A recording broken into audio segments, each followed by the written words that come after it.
കേരളതീരത്തുണ്ടായ കപ്പൽ അപകടങ്ങളുടെ പശ്ചാത്തലത്തിൽ ചില പരിശോധനകൾ ഈ ഘട്ടത്തിൽ നമുക്ക് ആവശ്യമാണ്. അതിൽ പലതരത്തിലുള്ള പ്രതികരണങ്ങൾ വരുന്നുണ്ട്. ഒന്ന്, ഈ ഉണ്ടായ കപ്പൽ അപകടങ്ങൾ എങ്ങനെയാണ് നമ്മുടെ മത്സ്യസമ്പത്തിനെയോ അല്ലെങ്കിൽ നമ്മുടെ തീരദേശങ്ങളെയോ എന്തിന് നമ്മുടെ വായുവിനെ തന്നെയോ എങ്ങനെ ബാധിക്കും എന്ന തരത്തിൽ വലിയ ആശങ്ക എല്ലാവർക്കും ഉണ്ടായിരുന്നു. ഇക്കാര്യത്തിലൊരു വ്യക്തത എവിടെ നിന്നും ലഭിക്കാത്ത സാഹചര്യം കൂടിയുണ്ട്. ഏറ്റവും ഒടുവിൽ വരുന്ന വിവരങ്ങൾ അനുസരിച്ചാണെങ്കിൽ ഈ കപ്പൽ കമ്പനിക്ക് ഷിപ്പിംഗ് മന്ത്രാലയത്തിന് അന്ത്യശാസനം വരെ ലഭിച്ചിട്ടുണ്ട്. 48 മണിക്കൂറിനുള്ളിൽ എണ്ണച്ചോർച്ച നീക്കുന്നതിനുള്ള നടപടി തുടങ്ങണം എന്നുള്ളതാണ്. ഈ അവശിഷ്ടങ്ങളെല്ലാം നമുക്കറിയാം, അന്ന് കണ്ടെയ്നറുകൾ മറിഞ്ഞുണ്ടായ അവശിഷ്ടങ്ങളാകട്ടെ, ഇപ്പോൾ ഉണ്ടായ അപകടമാകട്ടെ, ഇതെല്ലാം ഈ അവശിഷ്ടങ്ങൾ എങ്ങനെയാണ് കടലിൽ പ്രത്യാഘാതങ്ങൾ സൃഷ്ടിക്കുക എന്നുള്ള കാര്യത്തിൽ വ്യക്തമല്ല. അതുകൊണ്ട് തന്നെ 48 മണിക്കൂറിനുള്ളിൽ ഇതെല്ലാം മാറ്റണം എന്നുള്ളതാണ്. ഈ നടപടിക്രമങ്ങളിൽ ഗുരുതര വീഴ്ചയും കേന്ദ്ര വിലയിരുത്തിയിട്ടുണ്ടെങ്കിൽ ഗുരുതര വീഴ്ച ഉണ്ടായിട്ടുണ്ടെന്നും കേന്ദ്രം വിലയിരുത്തിയിട്ടുണ്ട്. നമുക്കിതിൽ വിശദമായൊരു ചർച്ചയിലേക്ക് പോകാം. ഐസൺ ജോസ് ആദ്യമായി ചേരുന്നുണ്ട്, ഒപ്പം അതിഥികളും ചേരും. ഐസൺ, നമുക്ക് ആദ്യം ഒരു കപ്പൽ അപകടം ഉണ്ടാകുമ്പോൾ പെട്ടെന്ന് ഇതിനെക്കുറിച്ച് ധാരണകളില്ല. എന്ത് ചെയ്യണം, ആരോട് ചോദിക്കണം, എങ്ങനെ ഇത് കൈകാര്യം ചെയ്യണം തുടങ്ങിയ വിവരങ്ങൾ വളരെ പതിയെ മാത്രമാണ് ഇതിൽ ഇടപെടലുകൾ ഉണ്ടായത്. അപ്പോഴേക്കും ഈ കണ്ടെയ്നറുകൾ രാസവസ്തുക്കളുള്ള കണ്ടെയ്നറുകൾ തീരത്തടിയുന്ന സാഹചര്യവും ഉണ്ടായി. അതിനടുത്തേക്ക് പോകരുത് എന്നുള്ളത് മാത്രമാണ് ആകെ നാട്ടുകാർക്ക് നൽകിയ, തീരദേശവാസികൾക്ക് നൽകിയൊരു നിർദ്ദേശവും. പിന്നീട് ഇങ്ങോട്ട് പക്ഷേ ഇതിൻ്റെ പലതരത്തിലുള്ള ഡയമെൻഷൻസ് പരിശോധിക്കുമ്പോഴാണ് ഷിപ്പിംഗ് മന്ത്രാലയത്തിൻ്റെ ഭാഗത്തുനിന്നും കേന്ദ്രത്തിൻ്റെ ഭാഗത്തുനിന്നും ശക്തമായ ഇടപെടൽ കൂടി വേണ്ടി വന്നത്. ഹൈക്കോടതിക്ക് പോലും ഇടപെടേണ്ടി വന്നു ഈ വിഷയത്തിൽ. എന്തൊക്കെ നമുക്ക് ഇതിനോടകം ഈ 2 അപകടങ്ങൾ നടന്ന പശ്ചാത്തലത്തിൽ എന്തൊക്കെ കാര്യങ്ങൾ നമുക്ക് വ്യക്തമായിട്ടുണ്ട്? വീണ, നിലവിലെ സൂചനകൾ അനുസരിച്ച് ഇപ്പോൾ അപകടം നടന്നിട്ട് ഇത്രയും കാലമായിട്ടും തുടർ നടപടികളൊന്നും തന്നെ ഉണ്ടാകാത്തൊരു സാഹചര്യമാണ്. അത് ഷിപ്പിംഗ് കമ്പനി നിർദ്ദേശിക്കുന്ന സംവിധാനങ്ങൾ, രക്ഷാപ്രവർത്തനങ്ങൾ നടത്തേണ്ട അല്ലെങ്കിൽ ഈ സുരക്ഷാ സംവിധാനങ്ങൾ ഒരുക്കുകയും അവിടെയുള്ള മാലിന്യം നീക്കുന്നത് ഉൾപ്പെടെയുള്ള പ്രവർത്തനങ്ങൾ നടത്തുന്നതിനുള്ള നടപടിക്രമങ്ങൾ മുന്നോട്ട് കൊണ്ടുപോകേണ്ട ഉത്തരവാദിത്വം ആ ഷിപ്പിംഗ് കമ്പനിക്കാണ്. ഈ ഷിപ്പിംഗ് കമ്പനി ഇതിൽ വീഴ്ച വരുത്തിയതിൻ്റെ അടിസ്ഥാനത്തിലാണ് 48 മണിക്കൂറിനകം നടപടികൾ സ്വീകരിച്ചില്ലെങ്കിൽ ഷിപ്പിംഗ് കമ്പനിക്കെതിരെയുള്ള നിയമ നടപടികൾ ഉൾപ്പെടെയുള്ള വിഷയങ്ങളിലേക്ക് നീങ്ങാൻ ഭാരത സർക്കാർ നിർബന്ധിതരാകുമെന്ന് വളരെ കൃത്യമായി ചൂണ്ടിക്കാട്ടി നോട്ടീസ് അയച്ചിരിക്കുന്നത്. അതിൽ പല പ്രധാനപ്പെട്ട നിയമങ്ങളും അതിൽ പരാമർശിക്കുകയും ചെയ്യുന്നുണ്ട്. Merchant shipping act 1958 merchant shipping ആക്ടും അതുപോലെ തന്നെ പരിസ്ഥിതി സംരക്ഷണ നിയമവും ഭാരതീയ ന്യായ സംഹിതയിലെയും വകുപ്പുകൾ പ്രകാരമുള്ള വീഴ്ചകൾ വന്നിട്ടുണ്ട്. അത്തരത്തിലുള്ള കുറ്റകൃത്യങ്ങൾ ചുമത്താനുള്ള സാഹചര്യം നിലനിൽക്കുന്നുവെന്ന് കൃത്യമായി ചൂണ്ടിക്കാട്ടി തന്നെയാണ് കേന്ദ്ര ഡയറക്ടർ ജനറൽ ഓഫ് ഷിപ്പിങ്ങിൻ്റെ ഒരു മുന്നറിയിപ്പ് എന്ന നിലയിൽ ഒരു കത്ത് നൽകിയിരിക്കുന്നത്. ഈ MSC ഇവിടെ കൊച്ചിയിൽ തകർന്ന അല്ലെങ്കിൽ കൊച്ചിയിൽ മുങ്ങിയ കപ്പലിൻ്റെ ഉടമസ്ഥർക്ക് നൽകിയിരിക്കുന്നത്. തുടർ നടപടികൾ അടിയന്തരമായി ആരംഭിക്കണം. ഈ എണ്ണ ഉൾപ്പെടെ, അത് വലിയ തോതിലുള്ള എണ്ണ ശേഖരം ഉൾപ്പെടെയുണ്ട്, ആ എണ്ണ ഉൾപ്പെടെ നീക്കണമെന്നൊരു ആവശ്യമാണ്. നീക്കുന്നതിനുള്ള നടപടികൾ 48 മണിക്കൂറിനുള്ളിൽ തുടങ്ങണമെന്നാണ് ഈ നിർദ്ദേശത്തിൻ്റെ ഒരു അടിസ്ഥാന സ്വഭാവമുള്ള ഒരു സൂചന എന്നാണ് മനസ്സിലാക്കാൻ സാധിക്കുന്നത്. അതുകൊണ്ട് തന്നെ നടപടികൾ ഉടൻ തുടരണമെന്നാണ് നിർദ്ദേശം, ഒരു അന്ത്യശാസനം തന്നെ ഇപ്പോൾ നൽകിയിരിക്കുന്നത്. വീണ, അതേസമയം ഐസൻ, ഈ വിഷയത്തിൽ നമുക്ക് വിദഗ്ധരുടെ അഭിപ്രായം കൂടി തേടേണ്ടതുണ്ട്. നമുക്ക് 2 അതിഥികൾ കൂടി ചേരുന്നുണ്ടല്ലോ. തീർച്ചയായും വീണ, ഇപ്പോൾ നമ്മളോടൊപ്പം ചേരുന്ന ക്യാപ്റ്റൻ അലക്സ് ആൻ്റണിക്ക് ഈ കാര്യത്തിൽ കുറേ കൂടി വ്യക്തമായൊരു മറുപടി നൽകാൻ സാധിക്കുമെന്നാണ് പ്രതീക്ഷിക്കുന്നത്. അദ്ദേഹത്തോട് നമുക്ക് ചോദിക്കേണ്ട പ്രധാന വിഷയം. അലക്സ് ആൻ്റണി, കേൾക്കാമോ? കേൾക്കാം. സർ, ഇപ്പോൾ 2 കപ്പലുകളാണ് കേരള തീരത്തോടടുത്തുള്ള ആ ഒരു മറിഞ്ഞ നിലയിലും തകർന്ന നിലയിലുമുള്ളത്. പ്രധാനമായും ഇപ്പോൾ നടപടികൾ ആരംഭിച്ചിരിക്കുന്നത് കൊച്ചിയിൽ മുങ്ങിപ്പോയ കപ്പലിനെതിരെയാണ്. ആ കപ്പലിനെതിരെ എടുത്തിരിക്കുന്ന നടപടി അടിയന്തരമായി അവിടെ നിന്ന് അതിൻ്റെ കപ്പലിലെ എണ്ണ നീക്കുക, അത്തരത്തിലുള്ള നടപടികളിലേക്ക് നീങ്ങണമെന്നൊരാവശ്യം കേന്ദ്ര മന്ത്രാലയം അറിയിച്ചിരിക്കുന്നു. കേന്ദ്ര ഷിപ്പിംഗ് ഡയറക്ടർ ജനറൽ അറിയിച്ചിരിക്കുന്നു, ഒരു മുന്നറിയിപ്പ് നൽകിയിരിക്കുന്നു. ഹൈക്കോടതി ഇടപെടലുണ്ടായിരിക്കുന്നു. നടപടികൾ ഏത് രീതിയിൽ പുരോഗമിക്കുന്നു, ഏത് രീതിയിലുള്ള നടപടികൾ സ്വീകരിക്കും, ആമിക്കസ് ക്യൂറിയെ നിയമിക്കേണ്ടതുണ്ടോ എന്ന രീതിയിലുള്ള ചോദ്യങ്ങൾ ചോദിച്ചിരിക്കുന്നു. 2 കപ്പലുകളെയും സംബന്ധിച്ച് പരാമർശവും ഉണ്ടായിരിക്കുന്നു. ഏത് രീതിയിലുള്ള ഇടപെടലാണ്, അതായത് ഇനിയിപ്പോൾ അവിടുന്ന് കപ്പലുകൾ മാറ്റേണ്ട കപ്പലിലെ അവശിഷ്ടങ്ങൾ മാറ്റേണ്ടതുണ്ട്, കണ്ടെയ്നറുകൾ മാറ്റേണ്ടതുണ്ട്, മാരകമായ അല്ലെങ്കിൽ ഇത്തരത്തിലുള്ള അപകടം സൃഷ്ടിക്കുന്ന രാസവസ്തുക്കളെല്ലാം തന്നെ മാറ്റേണ്ട സാഹചര്യങ്ങളുണ്ട്, എണ്ണ ഉൾപ്പെടെ മാറ്റേണ്ടതുണ്ട്.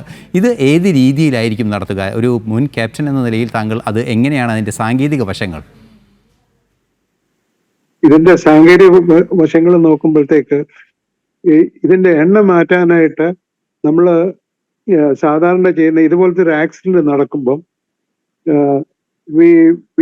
ലേ out a ring around ring which will contain the oil. അത് എന്നാണേലും ഓയിൽ ലീക്ക് ചെയ്യും, ഡെഫിനറ്റ് 100% ഓയിൽ ലീക്ക് ചെയ്യും. അത് ഈ ഷിപ്പിന്റെ ചുറ്റും നമുക്ക് ഒരു അതിന് ഒരു റിങ് ഇടും. ആ റിങ്ങിന്റെ അകത്ത് ഈ ഓയില് കണ്ടെയ്ൻ ചെയ്യും. ആ ഓയിൽ കണ്ടെയ്ൻ ചെയ്യുമ്പോൾ അത് തന്നെ നമുക്ക് വേറെ കെമിക്കൽ ഒഴിച്ച് അതിനെ ഡിസ്ട്രോയ് ചെയ്യാൻ നോക്കും. That is what they are planning to do. That is what I know, what they're planning to do. ഒന്ന്. രണ്ട്, since I'm a lawyer also, and I practice law in maritime matters, there is a very serious objections which ഇപ്പം നമ്മുടെ ഈ FIR create ചെയ്തിരിക്കുന്നത് അത് വലിയ തെറ്റായിട്ട് ഉള്ളൊരു കാര്യമാണ്. അതൊരു സെൻട്രൽ ഗവൺമെന്റിന്റെ ചുമതലയെ വരുന്ന ഒരു കാര്യമാണ്. സെൻട്രൽ ഗവൺമെന്റ് ആണ്, സിൻസ് ഇറ്റ് ഇസ് ഇതൊരു 56 മൈൽ ദൂരെ, നോട്ടിക്കൽ മൈൽസ് ദൂരെ കിടക്കുന്ന ഷിപ്പ് ആയതാണ്, മുങ്ങിക്കിടക്കുന്ന ഷിപ്പ് ആയത് കാരണം ഇത് സെൻട്രൽ ഗവൺമെന്റ് ആണ് ചെയ്യേണ്ടത്. ഇപ്പൊ ഈ കോസ്റ്റൽ പോലീസിന്റെ jurisdiction extends only up to 12 miles from the coast, from the low water line അതിന്റെ പറയുന്നത്. അതിപ്പം ഈ അവര് ചാർജ് ചെയ്തിരിക്കുന്ന ഓരോ item it is all bailable, 100% bailable ആണ്. And shipping company will come very easily out of it. അത് ഒരു പ്രശ്നമില്ലാതെ അവര് കടന്നു പോകും. ഷിപ്പിനെ ഡീറ്റെയിൻ ചെയ്യാനൊന്നും എനിക്ക് തോന്നുന്നില്ല അവര് അങ്ങനെ ഇപ്പൊ ഒരു സിവിൽ കേസ് ഇപ്പൊ അവര് ഫയൽ ചെയ്യാനായിട്ടൊക്കെ കേരള ഗവൺമെന്റ് ഫയൽ ചെയ്യാനായിട്ട് പ്ലാൻ ഇടുന്നത്. ആ സിവിൽ കേസും കാര്യമായിട്ട് നടക്കുകയില്ല. അത് ഞാൻ തീർത്തും തന്നെ പറയാം. ഒരു സംശയമുള്ളത് സർ, ഞാൻ ഇടപെടുകയാണ്. ഒരു സംശയമുള്ളത്, ഇത് കോസ്റ്റിലെ, അതായത് തീരപ്രദേശങ്ങളിലുള്ളവർക്ക്, അതുപോലെ മത്സ്യസമ്പദ് വ്യവസ്ഥയെയും മത്സ്യത്തൊഴിലാളികളുടെ ജീവിതോപാധിയെയും ബാധിക്കുന്ന രീതിയിൽ പ്രവർത്തിച്ചു എന്ന രീതിയിലാണ് ഇപ്പോൾ കേസ് വന്നിരിക്കുന്നത്. കോസ്റ്റൽ പോലീസ് ചാർജ് ചെയ്തിരിക്കുന്നത് ആ സ്വഭാവത്തിലാണ്. അത് നിലനിൽക്കുമോ?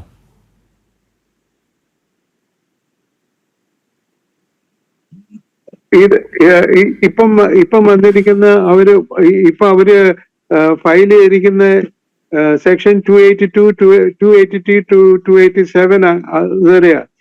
അതില് ഒന്നും ഇവർക്ക് ക്യാപ്റ്റനും ഷിപ്പ് ഓണറിനും ആൻഡ് ദ ക്രൂ അവർക്കെല്ലാം bailable, it's all bailable offences, 100% bailable offences. അത് കാരണം ഇതിൻ്റെ അകത്ത് കേരള ഗവൺമെന്റിനെ നമുക്ക് ഒട്ടും we can't trust them. Really, we cannot trust them to protect the interest of the fishermen or the other one. So, ഇപ്പം പല കാര്യങ്ങളിലും അത് അവര് തെറ്റായിട്ടാണ് പറഞ്ഞത്.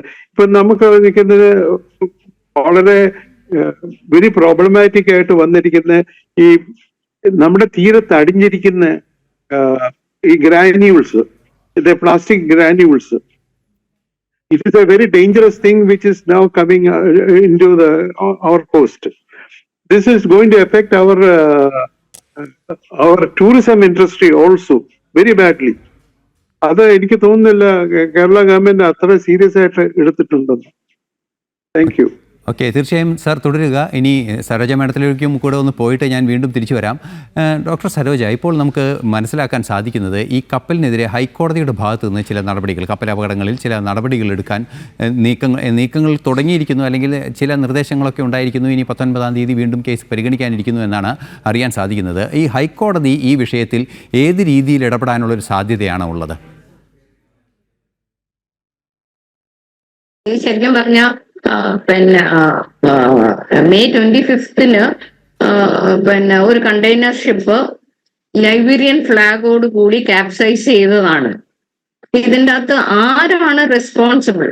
ഈ കണ്ടെയ്നർ ഷിപ്പ് ക്യാപ്സൈസ് ചെയ്തത്, കേരള കോസ്റ്റില് ക്യാപ്സൈസ് ചെയ്തതിന് ആരാണ് റെസ്പോൺസിബിൾ? അത് ശരിക്കും പറഞ്ഞ ആൻസർ ഭയങ്കര കൺഫ്യൂസിങ് ആണ്. Who is responsible?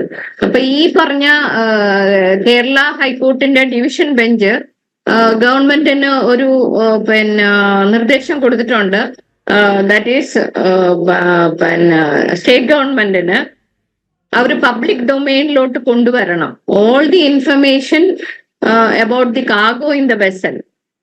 കൊച്ചി കോസ്റ്റിന്റെ അകത്ത് ശരിക്കും പറഞ്ഞാൽ വളരെയധികം അലക്സാണ്ടറി പറഞ്ഞ പോലെ ഒരു വളരെയധികം എൻവയൺമെന്റൽ ഹസാർഡ്സ് ഇമ്പാക്ട് ഉണ്ടാക്കുന്നതാണ്. മെറൈൻ പൊല്യൂഷന്, പിന്നെ ഈ livelihood of the fishermen along the coast line, അങ്ങനെ വിവിധമായ പിന്നെ ഇമ്പാക്ട് ഉണ്ടാക്കുന്ന ഒരു പിന്നെ സംഭവമാണ് നമുക്കിപ്പോ May 25 ഉണ്ടാക്കിയിരിക്കുന്നത്. അറൌണ്ട് 640 കണ്ടെയ്നേഴ്സ് ആണ്. അതിൻ്റെ അകത്ത് കാൽഷ്യം കാർബൈഡ് ഉണ്ട്, പ്ലാസ്റ്റിക് ഇതുണ്ട്, ഇൻഫ്ലേമബിൾ കാർഗോ ഉണ്ട്. ഇത് പിന്നെ എന്താ പറയുന്ന നമ്മുടെ കോസ്റ്റ് ലൈനും നമ്മളുടെ എൻവയൺമെന്റിനും ഈ ഡിസാസ്റ്റർ മാനേജ്മെന്റ് ആക്ട് വരും, മെർച്ചന്റ് ഷിപ്പിംഗ് ആക്ട് വരും, പിന്നെ ഈ ഡിസാസ്റ്റർ മാനേജ്മെന്റിന്റെ പ്രൊവിഷൻസ് വരും, മെറൈൻ പൊല്യൂഷന്റെ പ്രൊവിഷൻസ് വരും. ഈ പറഞ്ഞ എല്ലാ നടപടികളും സ്വീകരിച്ചായാലും ഈ പറഞ്ഞ ഇത് കണ്ടെയ്ൻ ചെയ്യാൻ പറ്റുമോ എന്നുള്ളത് ശരിക്കും പറഞ്ഞ കൺഫ്യൂസിങ് ആണ്. കാരണം പൊല്യൂഷൻ ഓൾറെഡി ഹാപ്പൻഡ്. ഈ പാർട്ടിക്കിൾസും ഈ പല്ലറ്റ്സ് ഇപ്പൊ ഡിവിഷൻ ബെഞ്ച് ഇത് പബ്ലിക് ഡൊമൈനിലോട്ട് കൊണ്ടുവരണം എന്നാണ് പറഞ്ഞേക്കുന്നത്. എന്തൊക്കെയാണ് അതിൻ്റെ അകത്തുള്ള സാധനങ്ങൾ പബ്ലിക്കിന് അറിയണ്ടേ? വോട്ട് ആർ ദി പിന്നെ cargo materials that the containers carry. ആ ഇൻഫർമേഷൻ പോലും ഈ പറഞ്ഞ ഗവൺമെന്റും ഇൻഫർമേഷൻ ഗ്യാദർ ചെയ്തിട്ടില്ല.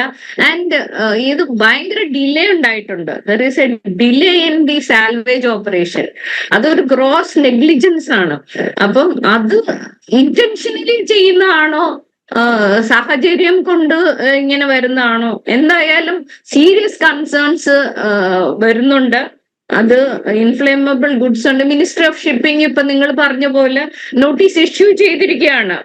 ഇൻസിഡന്റ് ഹൈ സീസിലാണ് ഹാപ്പൺ ചെയ്തേക്കുന്നത്.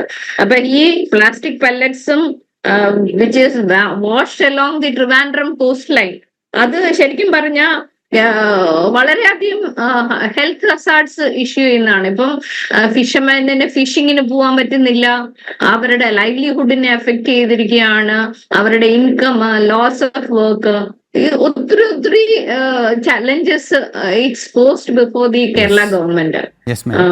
അത് സീരിയസ് ആയിട്ട് എടുത്തിട്ടില്ല എന്നുള്ളതാണ് എന്റെ അഭിപ്രായം. either from the ship owners or from the salvors or from the government. Yes madam. ഇനി അലക്സാണ്ടറി സാറിനോട് തന്നെയാണ് ഒരു ചോദ്യം, വളരെ ചുരുക്കിയതൊന്ന് വിശദീകരിച്ചാൽ നന്നായിരിക്കും. ഇനിയിപ്പോൾ ഉണ്ടായിരിക്കുന്ന നഷ്ടം, വൻതോതിലുള്ള നഷ്ടം ഉണ്ടായിട്ടുണ്ട്, പരിസ്ഥിതിക്ക് ഉണ്ടായിട്ടുണ്ട്, അതുപോലെ തന്നെ ഇത്തരത്തിലുള്ള പല പ്രശ്നങ്ങളും ഉണ്ടായിട്ടുണ്ട്. ഈ സാഹചര്യത്തിൽ ഏത് രീതിയിലുള്ള നഷ്ടപരിഹാരത്തിനാണ് ഇനി സാധ്യതയുള്ളത്? അത് കേരളത്തിനാണോ, അല്ലെങ്കിൽ എങ്ങനെയാണ് ആ നഷ്ടപരിഹാര നടപടികൾ നീങ്ങേണ്ടത്? ഈ നഷ്ടപരിപാടി നടപടികൾ നമ്മൾ സ്വീകരിക്കേണ്ടത് വളരെ it is A very serious thing. There is an insurance company called P&A Club, and this P&A Club is e company and e ship is under a P&A Club coverage ഉള്ളത്. അതെനിക്ക് കൃത്യമായിട്ട് അറിയാം.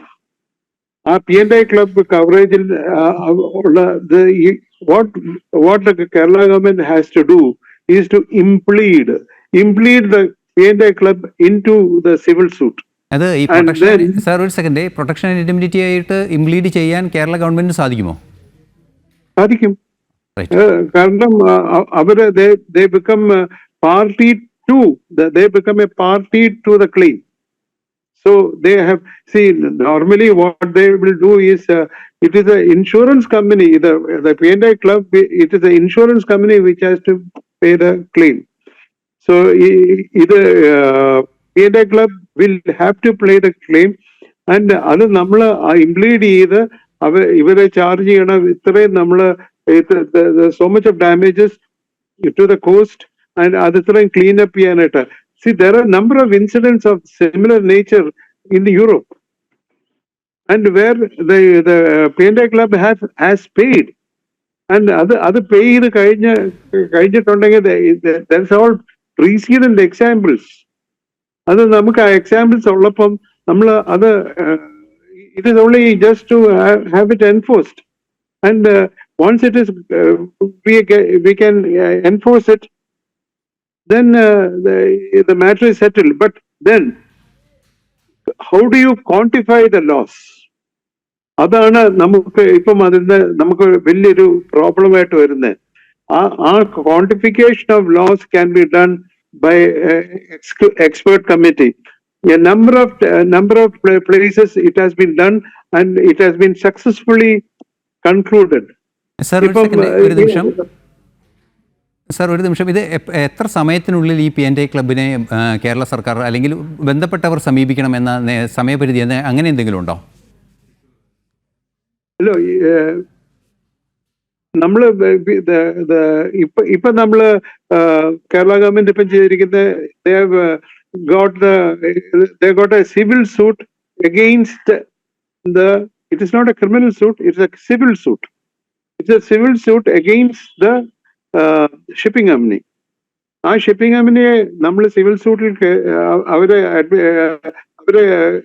it is filed against the civil against the shipping company. Immediately we should implement the PNDA club also. So shipping company should declare who are their PNDA club, and it is very easy to implement them. And they have definitely they have a PNDA club, and it can be done. And PNDA club are usually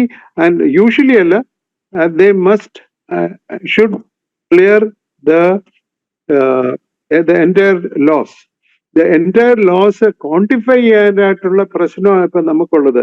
See, there is tourism business, there is fishing business, there is a number of related businesses which has happened. Now, another aspect which is this: we have a ship which is sunk down there. Now, we are a signatory to Kerala government. India government is a signatory to there is a convention called Nairobi Convention. ഈ Nairobi convention അനുസരിച്ച് that അവിടെ മുങ്ങിക്കിടക്കുന്ന കപ്പല് ഇവര് പൊക്കിയെടുത്ത് they should dispose it of somewhere else. Okay sir. So okay sir, ഇനിയും നമുക്ക് കൂടുതൽ സംസാരിക്കേണ്ടതുണ്ട്. ഇപ്പോൾ ഒരു സമയപരിധി ഉള്ളത് കൊണ്ട് തൽക്കാലം നിർത്തുകയാണ്. ഇനി വീണ്ടും നമുക്ക് കാണാം. Thank you Saroja ma'am also. Thank you sir, thank you. Okay, ശരി ഐസൻ. അതിഥികളും ചേരുകയായിരുന്നു, വിലയിരുത്തൽ നടത്തുകയായിരുന്നു.